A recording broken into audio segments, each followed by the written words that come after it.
मतोला देखे रहे वो, पहली नजर मां दिल दे दे हैं वो। तोरे हंसी के उजियार ले मोर जिंदगी में बिहान हो गे।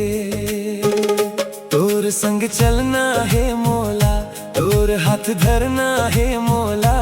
दुनिया चाहे कुछ कह दे, तोर बने रहना है मोला। मोर सपना रोज आथस, मोर दिल के बात समझाथस। तोरे बिना ये जिंदगी मोर अधूरा अधूरा लागत है। मोर संगवारी मोर माया ते हमोर जिंदगी के छैया। जन्म जन्म संग रही वो, कभू नहीं छोड़ी वो तोर भैया। मोर संगवारी मोर माया तोर बिना नहीं लागे दुनिया। बस्तर के माटी गवाही देथे, तोर मोर प्रेम कहानी।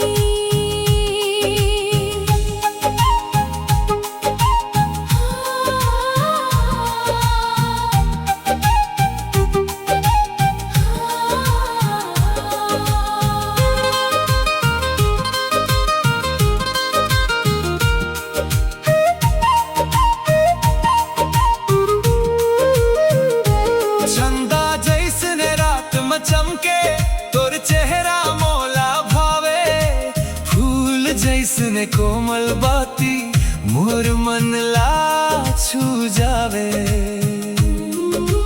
नदी किनारे बैठ के तोरे सपना सजा थो, आँखी बंद करके संगवारी तोला अपन बना थो। तोर हंसी मोर खुशी है, तोर दुख मोर दुख है। मोर हर एक सांस में अब बस तोर नाम लिखे है।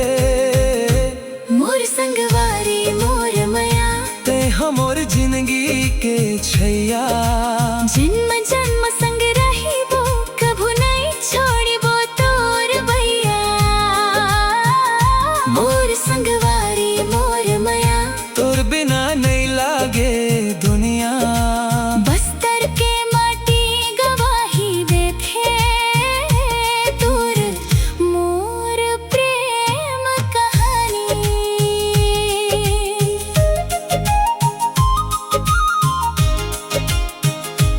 अगर अंधियार आ जाही, तोर हाथ मोला चाही।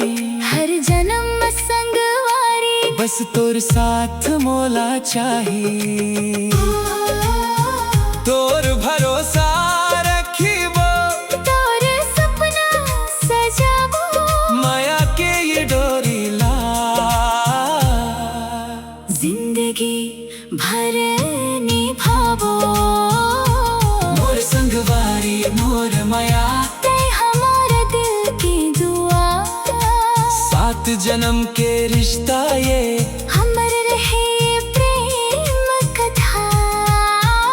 मोर संगवारी मोर माया तोर संग हाँ मोर दुनिया। बस्तर के हवा में गूंजे